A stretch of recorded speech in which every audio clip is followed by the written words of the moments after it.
Jordan! Iain! Who was really craving a bag of What's-Its all day, and when they finally got to the crisp aisle of Tesco, they sneezed, teleporting them back to their living room. Justin Hawkins? No, two guys.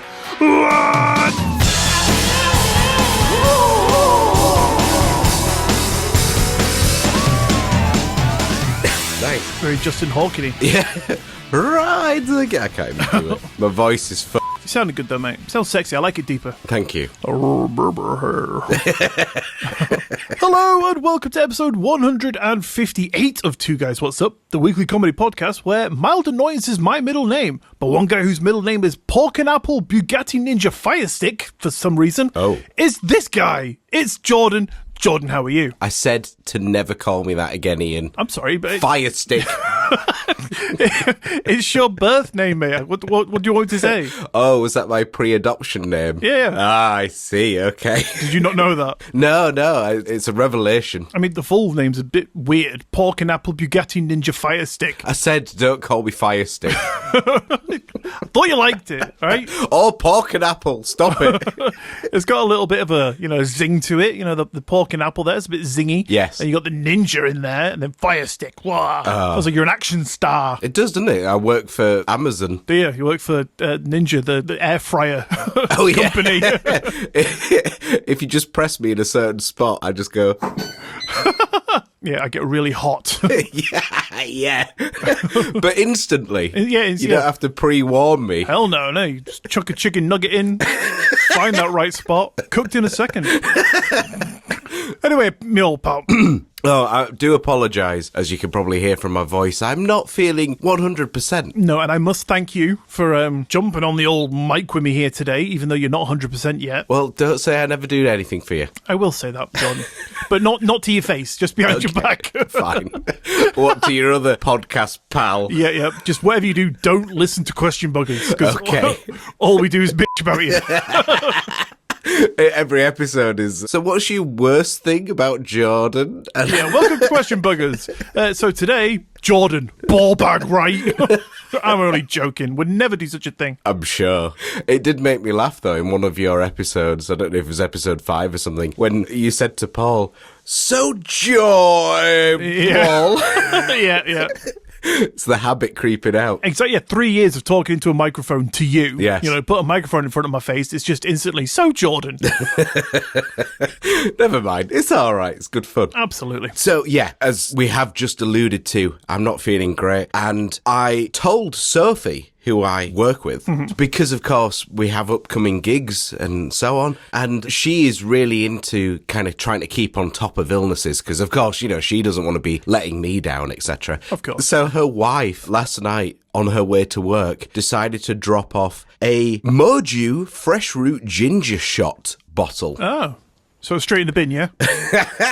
So I tried a little bit last night. It has a massive kick to it. So I'm going to take one now. Oh, go. Because I feel like it makes sense. And I might just end up, I don't know, I might be cured in a moment. Or it might kill you. Live One on of the air. two. But I'll try and send you the recording before I cark it. Thank you, very kind. So, this is a Moju fresh root ginger. There's 7 shots in this bottle. I will be only having one. Yeah. It says Fiery Super Root Boost, 13.8 grams of fresh ginger per shot. Holy moly. I mean, anything ginger I'm not a fan of. Oh, really? Yeah. Especially your wife? Exactly. Yeah, that is what I was trying to allude to.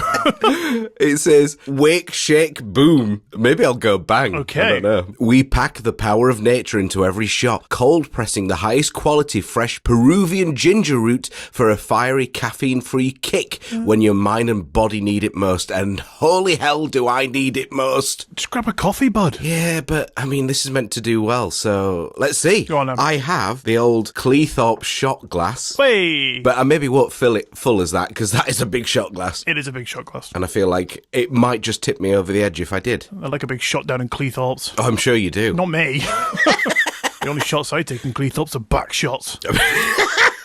I'm sure it is, Iain. Leave that for Question Buggers. Oh, right, okay. Right, here we go. It's very pungent. Go for it, mate. We'll see if you blow up. Come on, I'm excited. Light my fuse. Here we go. Oh, fucking hell. Oh, it fucking stings. Has it helped you any, though? Can you breathe? I think it was laced with something. The walls are melting. Thanks, Sophie's wife. All right, let's see. Maybe by the end I'll be fully cured. Who knows? Fingers crossed. But yes, I will still no doubt be, maybe not 100%, on the way there. Well, kind of pointless taking it, wasn't it? Well, Anyway. Possibly. I haven't yet gone bang. All right, well, time will tell. We'll see what happens. It definitely will. But how are you, Ian? I imagine better than I am. Yep, same old me, old pal. So, maybe not. No, there's nothing new in my life. Life just goes on. It does, yeah, absolutely. So, a separate thing, just to make myself feel a little bit better. You can have a wank as well. Well, actually, Paul messaged me yesterday. Oh, right. This is what he said. A little birdie tells me you're poorly. Hope it's nothing too devastating, mate. Get wrapped up on the sofa and have a few wanks. You'll be fine. Which, was great advice. Yeah, you took it, and that's why you're here today. It would have taken you another week otherwise. Oh, wait, I put it in a ginger shot. Oh, God. Yeah, I thought I'm never going to drink this. Oh, that's horrible. That's horrible. No, to make myself feel better, I ended up buying a guitar on eBay, as you do. Yeah, as you do, yeah. Perfect. This is old tech. It's a Line 6 modelling guitar. It's called a Variax or a Variax. Basically, it can sound like 20-odd other different guitars. And I might even stick a little short clip in now. And it's essentially emulating a 12-string acoustic guitar and a sitar. Here it is.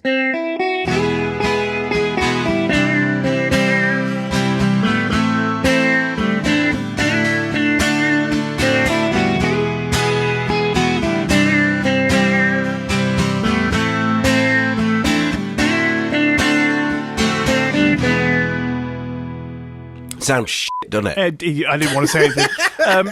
You do know you have a computer which has a sound editing software on there which can sound like thousands of different guitars. Yeah, no, but not by playing an actual guitar. Okay, I have one question for you which will determine my response to that. Go. And that is, are you ever going to use any of those in a live setting? Oh, not for a live setting. No, this is then for what's recording purposes. Okay, right, so you will be using it for musical purposes. Yeah, I'll be making use of it, just not actually live. Okay, right. I just because one of the settings is a sitar, and is there some kind of plugin that you can use to make a guitar signal sound like a sitar? Not that I'm aware of. I mean, it probably does exist somewhere. Okay, I'm just I'm just being pedantic here. I'm just wondering. You sound like my wife, Ian. Like, why do you need this? Well, funnily enough, actually, your wife texted me yesterday. She said Jordan sat on the sofa having wank after wank, and he's just bought himself a bloody new guitar. What do you think of this? I said, bloody hell. Yeah. That's insanity. I'm sure. It's like, now please stop texting me because I'm also on the sofa trying to have my own wanks. Keep nudging my hand. Can't reply. God. But yeah, so it has helped me to feel a little bit better. Just a little bit. Yeah. A little bit of retail therapy. Absolutely. I'm not sure as much as the ginger shot, but we'll find out soon enough. We will find out, and I can't wait to be honest. So, Jordan, without further ado, why don't you tell us what you've got going on for us today, me old sausage? Okay, well, in light of my recent eBay purchase, I have for you today the strangest things ever auctioned on eBay. Nice. So I thought that's a nice little segue. And dare I say, what have you got? Just a footage of me last night on the sofa. Oh, right, cool. Yeah, deal. It's only a short clip. It is, 4 seconds long. That's including you getting up and sitting down. Yeah. My record yet.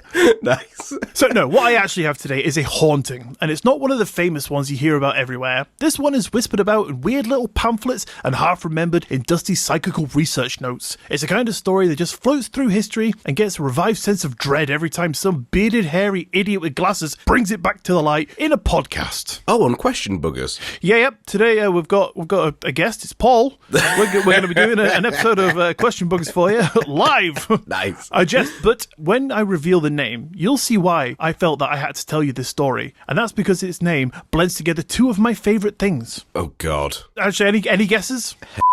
I really daren't ask. It is the story of the Booty Island hauntings. Wow, okay.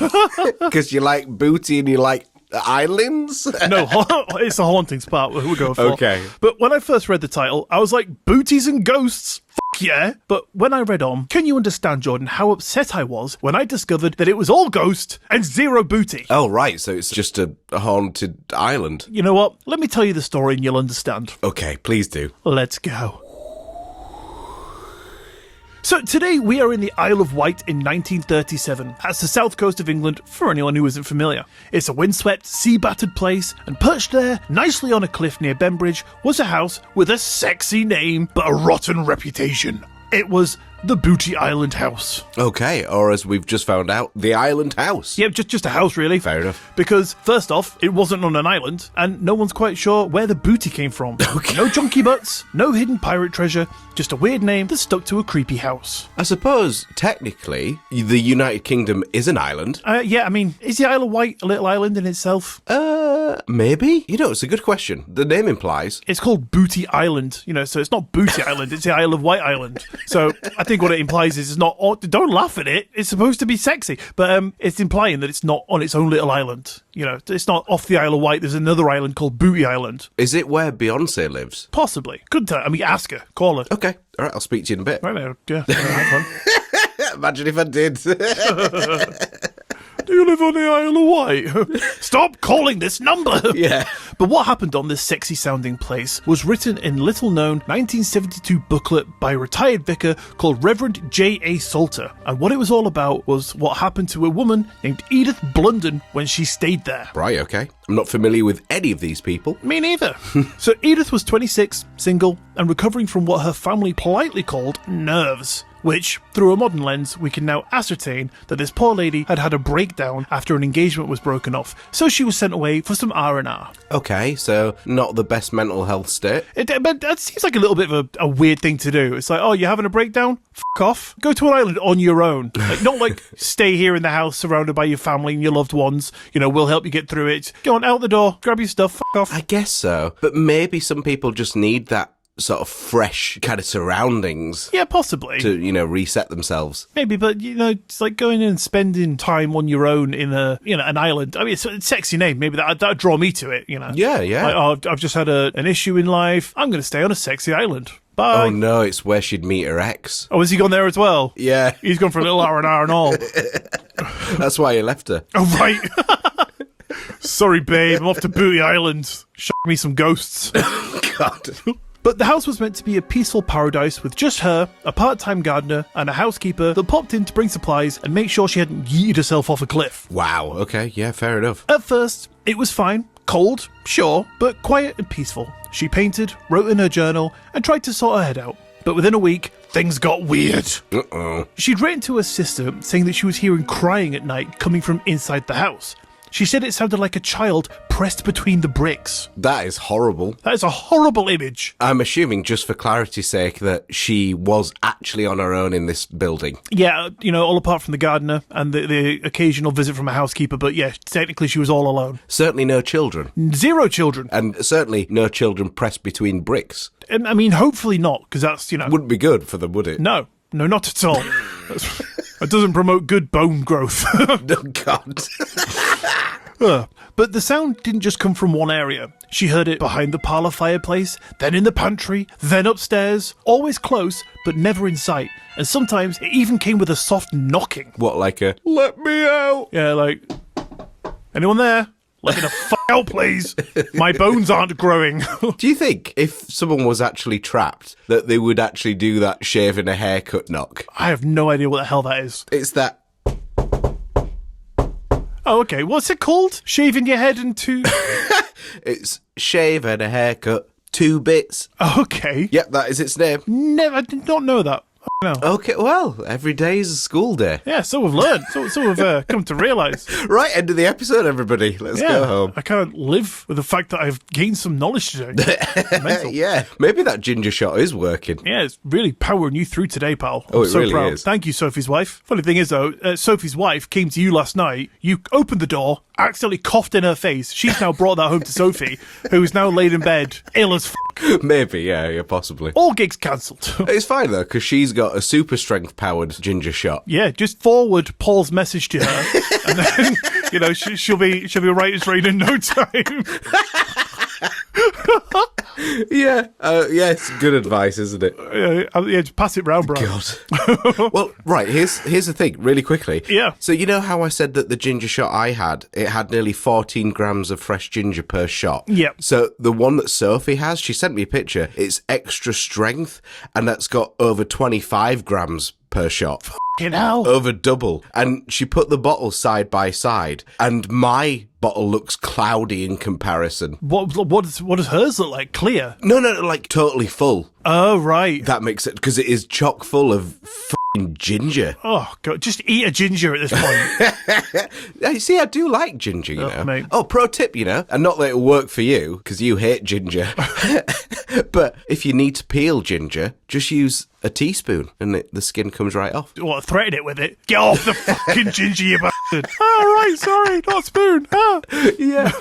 Yeah, it works a treat. Very good. Good knowledge to know. Thank you very much. But not for you. Imagine my wife comes home today. I was like, do you want a cup of tea, darling? Holding up a teaspoon. She's like, my skin! Starts undressing. Her skin just starts peeling off. God. Nice. Disgusting. Anyway, so about these noises, she brought it up to the housekeeper, Mrs. Croom, who shrugged it off and said, rats. But Edith swore they were human. And, yeah, I know you're probably laughing at. When Mrs. Croom said rats, was she like rats, the person behind the wall's been discovered? Or, Yeah, I'm just thinking that, like, drats. Yeah. Or was she thinking, it's the animal, rats? Possibly, yeah. Could be either or. It could. Not specified. But then, Jordan, came the dreams. She went on to tell her sister in letters that she was dreaming as someone else, a girl named Alice, who lived in the same house back in the 1860s. In this dream, the floors were carpeted, the walls were papered red, and the pantry was fitted with a dumbwaiter. And you might be thinking, Iain... That's not very kind. He didn't finish school, mate. He kept confusing oregano with pepper. Oh, right. Oh, yeah, what an idiot. All the homemade pizzas and pasta tasted shit. Yeah. It's spicy. And for anyone that doesn't know, a dumbwaiter is one of those waiters that sits in the wall. What, and bang to get out? Yeah, it's him. Yeah, you've sussed it. Well done. You've just Google it. I can't be bothered trying to explain. No, I really don't know what one is. Please tell me. Do you not? No. Okay, right. So, in rich people's houses, in mansions and things like that, you see, coming from the kitchen, there's a little elevator in the wall. Oh, yes. Yeah, where you can send things up and down. Yeah, that is a dumbwaiter. Oh, I didn't realise. Okay. I just thought it was a food hatch. A food hatch? Everyone's learning today. I don't know what's going on. Oh, it's good, isn't it? It's so interesting. But you might be thinking, Iain, I don't want to hear about dreams. They're boring. But the point is, how the place looked in her dreams is not how it looked now. I mean, yeah, sure, the pantry did have a dumbwaiter, but it was out of sight. It had been plastered over decades earlier. Oh, so she didn't actually know one was there. She didn't know, Jordan. Now she does. She does now, yeah, because she's dreamt it. She's like, well, I could have been using that instead of using my legs and these fucking stairs. What the hell? Yeah. So in her dreams, Alice was always scared, always hiding, and always sick. Edith saw her perched on her bedroom windowsill, whispering things like, no more bitter apples, and don't make me go in the box. Oh, God, no wonder there's knocking. Let me out of the box. You're saying it like, please, sir. Proper Oliver style. Please, sir, let me out of the box. No, Oliver, fuck off. Get back in the box. But weirdly, these dreams felt progressive, like Edith was living each day of Alice's life, and Alice knew she was being watched. Wait, so Edith was dreaming as Alice. Right. But Alice, in the dreams, knew that she was being watched by Edith. Oh, I see. Right, I follow you. That's creepy. So it's a little bit like, do you remember in the very first episodes of us where we talked about the idea of asking people in dreams what the time was? Yeah, I do, yeah. Feels a little bit like that. Very much so, yeah. Luckily, she didn't ask the time, though. I mean, she missed a trick. She could have been our first witness. Could have been. Now, Jordan, the gardener, called McIntyre, bailed on the job after just 3 visits. His last words to the housekeeper was, that little girl by the wall, she's not right. And also, I ain't no gardener. I'm actually a dumbwaiter. Kitchen's in the garden, right? But turns out he had seen a figure crouched by the garden wall at dusk, dressed in a dusty lace nightgown, pale and blank-faced. And when he'd approached to investigate, instead of running away, the girl sort of just moved into the hedge like a puppet on strings being yanked back. Like Homer Simpson. No, more like imagine a doll sat in front of a hedge and then someone just yanking the strings. What, slowly or with some vigour? Like a hard pull. Right, okay, so she just like, zoop. Yep, so bloop, into the hedge. So naturally, he noped out and never came back. And then came the breaking point. One afternoon, Edith was found outside barefoot, feet bleeding, walking in slow circles in the garden path saying, "No more bitter apples, please," over and over. When she was asked just what the effing hell she was doing, she gave no reaction. She didn't flinch when touched and seemed to ignore the poor housekeeper who was confused and trying to help. And later, when she came round and back to lucidity, she said she remembered nothing. Ooh, she's like being taken over or in a trance. She is something or other, knows, pal. You know, she's just having a little bit of a weird moment, I guess. So eventually, her family got her out of the house. She spent time in a hospital and then 6 months in what was politely called a rest home for ladies. Her health luckily came back, but she never spoke about Booty Island again. Oh, that's a shame. Yeah, it could have been really good to get some answers. Yeah. As for the house, the next couple who moved in lasted a grand total of 4 days. They reported cold spots, footsteps, and muddy child-sized footprints on their ceiling above their bed. Ugh. Oh yeah. Then the house was bombed in 1940, and today there is nothing left but foundations and brambles. But Jordan, here's the goosebumps bit. That vicar, Salter, who actually wrote about the story, later claimed that he spoke with Edith's nephew, and that nephew said Edith lived quietly, but she never slept with her bedroom door shut and never let anyone into her pantry. Even much later in old age, she told a neighbour, "It's not me she wants, I was just the one who listened." Ooh. But the even weirder bit is, there was never any record of an Alice ever living at Booty Island, and this might be explained by the fact that in 1864, smallpox tore through Bembridge and sadly 7 children passed, but there was no names or burials recorded. Okay. So Jordan, what was Booty Island House, I ask you?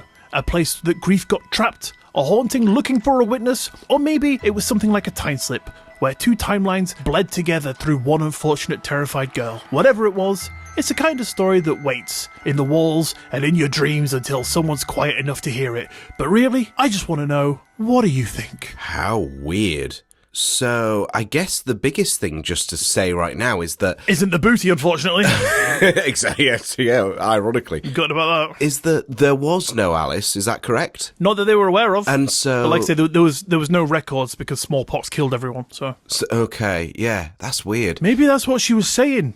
She wasn't saying box. Maybe she was saying pox. Oh, yeah. But let me out of this pox. Let me out of the pox. Don't put me in the box. See, I can see how that would be misconstrued, so I think we're onto something here. This warrants investigating. Is it more because that sentence doesn't make sense? She was a child, Jordan. My children come up to me and utter some absolute utter nonsense, and I'm just like, yeah, bud. Oh, yeah, but that's because they're your children.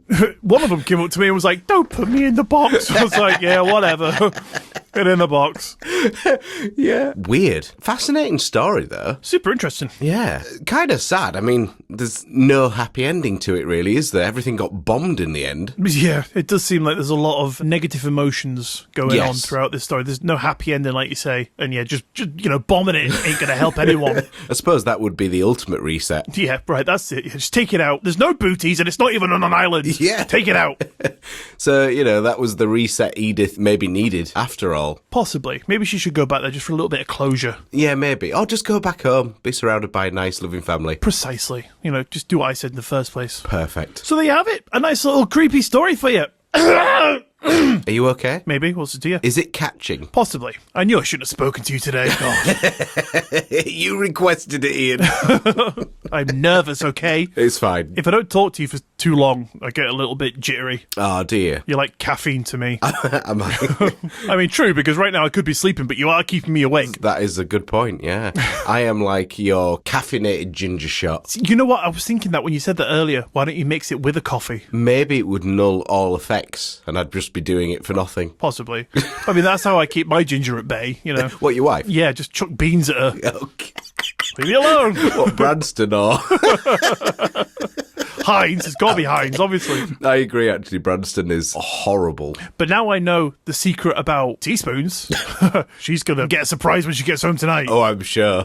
Right, moving on. Moving on. So, eBay listings. Yeah, this is a collection of the strangest real, true eBay listings that were ever auctioned. Nice. So, kind of in no particular order, really, but we'll start off with an auction that was in 2004. We have an American lady called Diana Doozer. Is it Deuser? Deuser. I'm not sure. Spell it to me. Duyser. Deuser. Maybe. Just call her by her first name. We had a lady called Diana. Nice. Diana D. American lady Diana D listed a 10-year-old toasted sandwich. Right, 10 years old, toasty. Scrumptious. She swore it bore the Virgin Mary's face. She claimed it had never grown mould, despite having a bite missing. So, right, Ian, how much would you guess that thing sold for? 1 minute before we carry on. Is that the prerequisite for having mold growers having a bite out of it? Because I can imagine like having a workman over to my house, like, yeah, I've got all this white mold in this corner. It's like, oh, that's weird. I can't see any bite marks. I don't know where the molds come from. Oh, yeah, you took a chunk out the wall. Yeah, you had a little bite of the drywall here, mate. That's your problem. I don't know. Maybe she thought, oh, more surface area. I don't know.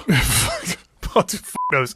Right, so how much did it go for? Yeah, so just to reiterate, this is a 10-year-old toasted sandwich that bore the Virgin Mary's face. All right, so 2 slices of bread, what's that, about 12p? Adjust for inflation, maybe 15p. Equate for the bite, I'd say 7.5 pence. Well, it sold a little bit more than that, actually, to goldenpalace.com for a staggering $28,000. Fucking hell.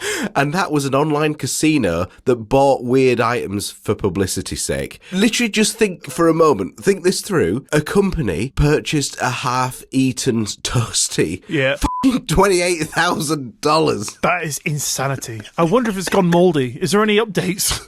That's such a good point. Imagine, though, an employee there didn't realise. It was like, oh, this is awful, binned it. Yeah, like, we'll just keep this in the fridge for safekeeping until we can put it out. Oh, it's like it's half-eaten. Oh, I'll get rid of it. It's like it's 10 years old, this.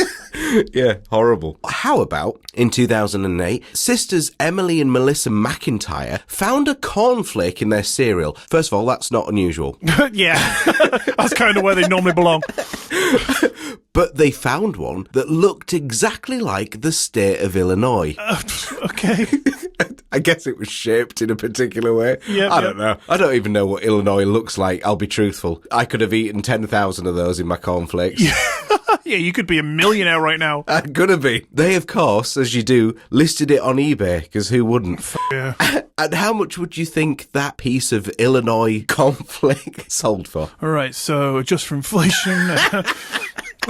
Oh, God knows, mate. If I'm going off the last one, it's got to be something mental. So it's not a religious figure. It's just a state. So we'll say I'll half it and I'll go for 14,000. Okay, you overestimated that. Ooh. But it's still too much. It sold for $1,350. Bloody hell. How would you even... A single flake of corn. How would you ensure that that is packaged so that it just doesn't break in transit? That's a really good question. Maybe you would put it in a tiny plastic container, so it can't move, and then bubble wrap it. A collection only, that's what I'd say.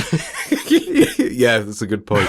Yeah, so it sold to a trivia site called triviamania.com. There you go. Insanity. More money than sense. Makes me feel like I need to start finding weird things that look like other things to sell on eBay. Possibly, but I'd just eat it. If you've got an entire bowl of cornflakes, you can spare one. I guess so. Could you use ChatGPT to find out what this closely resembles? I am absolutely adamant you could do that, yes. Wow, okay. I think we just found our new business venture, pal. We have, yeah. Don't you fucking steal our idea. Or how about, in 2001, a man claimed he'd captured a ghost in a jar from a cemetery. Okay, so this is somebody eBaying an empty jar that supposedly has a ghost in it. Okay. So how much, Ian, would you think that could sell for on eBay? God.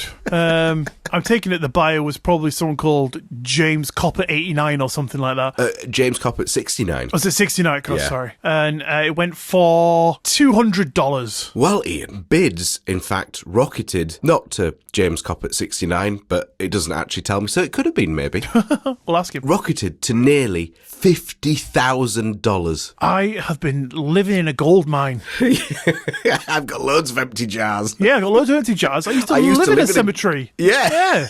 What the hell, man? All this time I was like, oh, I need a job. Oh, I'll just do the 9 to 5. I could have been selling ghosts. Yeah, you could have been. But here's the catch, Ian. It didn't quite sell for that amount of money because eBay pulled it under rules against selling non-tangible goods. Oh, eBay, what are you doing? I know. But could you imagine, though, if it actually did go ahead and then the receiver of it filed a dispute against the seller claiming that the ghost escaped or something? Yeah. So that's your problem, mate. You opened the jar. Weird. I wonder what would happen if that was possible and you opened the jar and took a big sniff. Clear your sinuses better than a ginger shot, I'll tell you that. I'll tell you what, good plan. I'm going to have a look now. Just go visit my parents. Just walk around. What, can I sniff them? No, not them. What, just walk through the hall? Walk through the graveyard. Good plan. Might do it. Go for it. Worth a try. I'll film it. Please don't. Sell the footage on eBay. Another one. At a New York radio interview in 2000, Justin Timberlake left his breakfast behind. Oh my God. So you can gather what's going to happen here. They sold Justin Timberlake. No, they didn't sell him now. But the DJ sold the leftovers of Justin Timberlake's breakfast for, I won't make you guess, but $1,025. Oh. Which was half-eaten French toast, by the way. I can guarantee that the person that bought that closed their eyes, slowly picked it up and took a bite out of that. Well, it's funny you say it because it sold to a 19-year-old fan called Kathy Summers, and it turns out, apparently, that she admitted that she never ate it. She just stared at it. She's just really litter conscious, so she bought it so she could bin it. I'll sort it out, bloody Timberlake bastard. That's a good point. But I'd love to know what she's done with it since. So she bought it to just stare at it. I mean, suddenly at some point that's not going to be all that fascinating anymore. Yeah. Once you've looked at it for a few minutes, that's kind of it, innit? Yeah. And then it starts going mouldy and you think, oh, I'll just bin it. Yeah, but I may as well eat it quickly. But yeah, how weird. It gets a little bit worse than that though, Ian, because on the NBC Tonight Show in 2008, Scarlett Johansson blew her nose in a gag segment. No. And yes, Jay Leno put the tissues on eBay for charity. Okay, right, well, at least it's for charity, not just being weird. Count that as being a bit weird still, but how much would you buy Scarlett Johansson's snot rag for? How much would I assume they sold for? Yeah. 10 grand. Okay, you overshot it again, so it's over $5,000. Oh, man. Still, $5,000 too much. I mean, I'll blow my nose and sell you that for a tenner if you want. Oh, I mean, you can have mine for 50 grand. You can call it whoever's snot you want.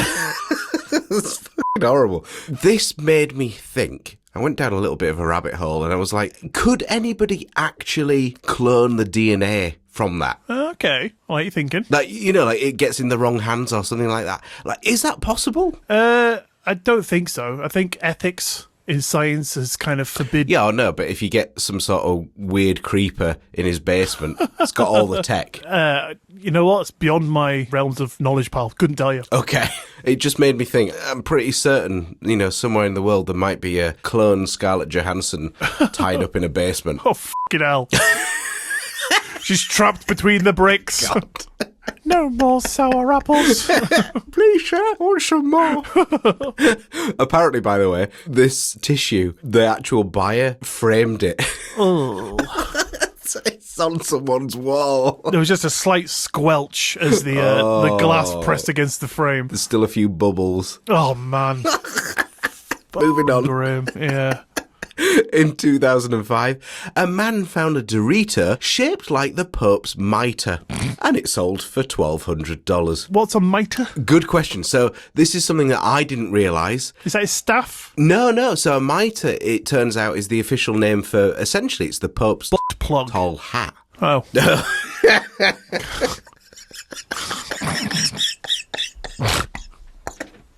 don't think so. The plug's mightier than a sword.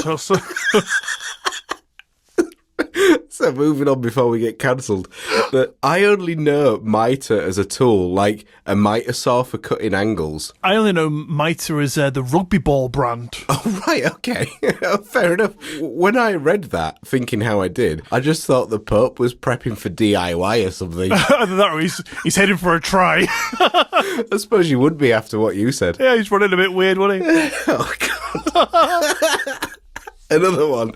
In the UK from 2004, described as both a toy that terrorised children at night and moved on its own. Uh-oh. Up for auction was a haunted rubber duck.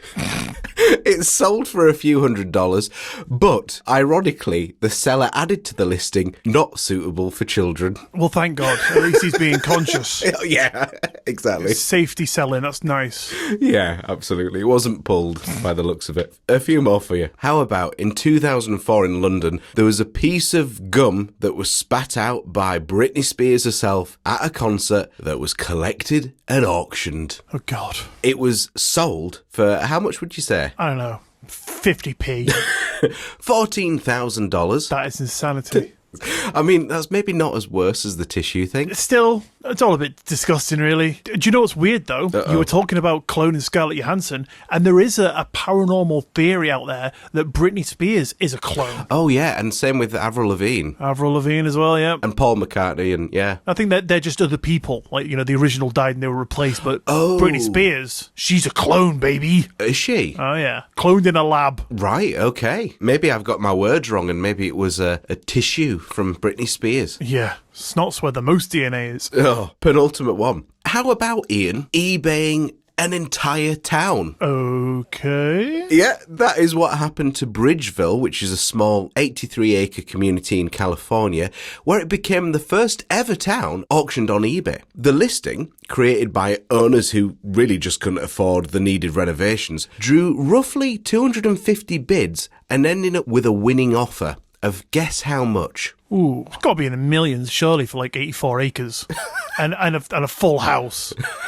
Well, houses. Oh, God, I don't know. I'll say $1 million to be on the safe side. So you were right to think $1 million, because it was $1.7 million.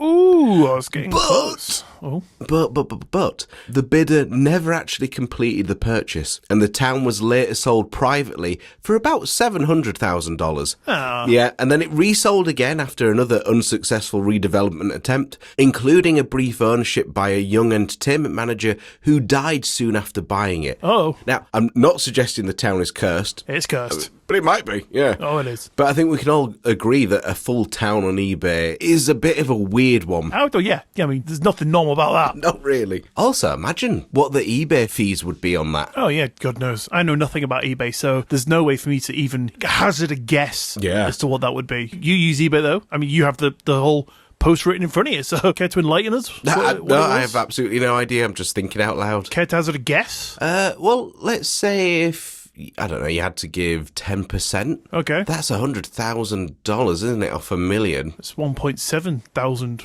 17,000? I don't know. $170,000? Ian can't math. That's a chunk of change that you probably wouldn't want to be giving eBay. Hell no. Especially if the buyer said that the item never arrived. Oh, yeah. They got a refund. Try and get it back from eBay. Yeah. Can I have that back? No. Final one for you. Because what, Ian, could be possibly weirder than auctioning a town? Chewing gum. True. Yeah, very true. Well, this is where we have a person called Iain Cusher. Ooh, cool name. And it's Ian spelt with just one I. You know, the wrong way. No, correctly. No, you know. no. He was an Australian man who in 2008 found himself freshly divorced, so decided in a midlife crisis kind of way to put his house, his car, his job, and even his friends up for auction. Okay. There was a final bid that was won. Any guess? Oh, fucking hell.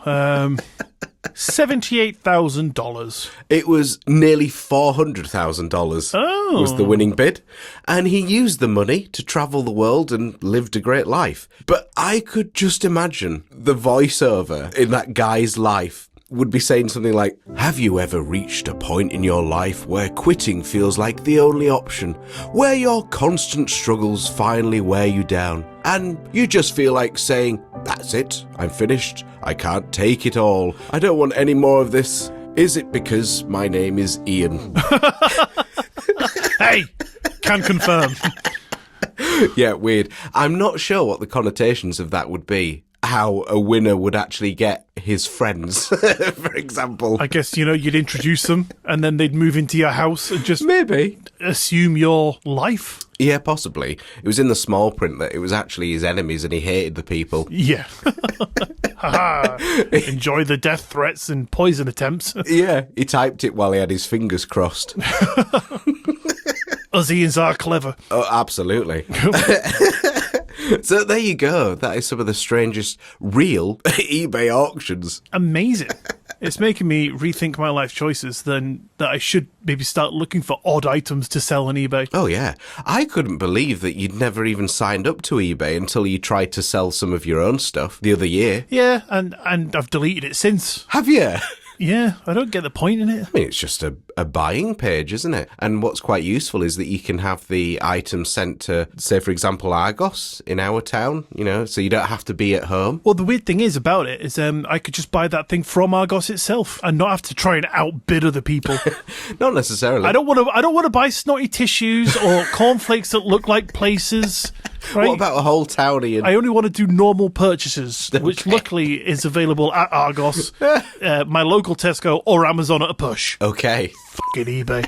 Fair enough. I mean, that's okay. That's all right. I mean, what if you wanted to buy, I don't know, something that was discontinued and you had no other option but second hand, and that was a really good price for it? I don't look backwards, pal. If something's discontinued, it's old news. I only look forwards.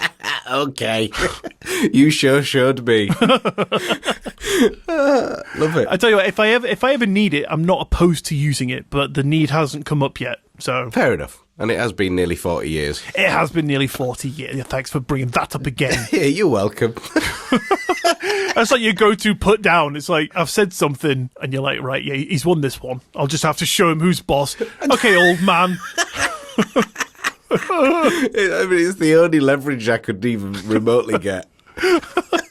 One day, I'm going to be dead, and you'll be sad, okay? Yeah, but then I could listen back to all this and laugh. Yeah. So it's all right. All those times you put me down and called me old, you're like, oh, should have just enjoyed him while he was here. I'll just put a compilation up and I'll play it at your funeral. Thank you. All the times of me saying horrible things, followed by, can I put that in? Yeah. Perfect. Smashing. Well, thank you very much, Jordan. It's been a joy to listen to your voice again. Can't wait to do it again tomorrow, to be honest. Excellent. Yeah, me too. And with that, does that about bring us round to the end of today's episode? I think it does, Ian. Nice one. And my tummy feels a bit weird. Uh-oh. The ginger shot is working. Oh, so you feeling better? I don't know. I wouldn't say that yet. Okay, right. We'll just rattle. plow on. Yeah. Yeah, we'll rattle through this outro and then we'll see what happens.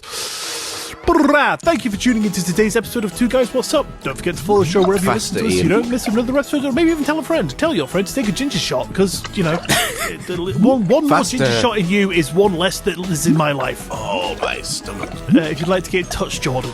If you'd like to get in touch with us, our link is in the bio of this episode, which you can click on and be just off to every link you will ever need for all your Two Guys What's Up essentials. Want to get your own Two Guys What's Up t-shirt? Click the link, yeah. The link. Want to learn how to speak? Click the link. Want to eBay your own stuff? Not like Ian does. Click the link. And if you click that link, it will blast you up to Patreon, the home with all your Two Guys What's Up extra essentials, including t-shirts, shout-outs, aliens, and wackers mugs. And if you really can't get enough fantastic tales and haunting voices, well, now you can get more of each because there are currently faster 30 bonus episodes, which come on the last Friday of every single month. Just sitting up there waiting for your ears to go up all that extra audio goodness. Oh, I don't feel good. Oh, shit. And if all that is available right now, start with the bonus episodes for just £3 a month. So if you want to help support the show and really maybe help me out, I'm just going to back up a bit while you get through this. Yeah, and get some cool stuff while you do so. Head over to patreon.com/Two Guys What's Up to check out all the goodies over there because the link will be down below for your clicking pleasure. But if you go to that, but you still like to help us out, then a 5-star rating and reviewing your podcast app, I'm sure it's the best, freest, and the greatest way to help us out. We'd be eternally grateful. We would. But on that note, thanks for listening. Have an amazing week, and we will see you next Monday. I'm bubbling, Ian. Oh, God. Hold it down, my Jordan. stomach's getting bigger. Oh, Oh, here we go. Oh, God. See you later.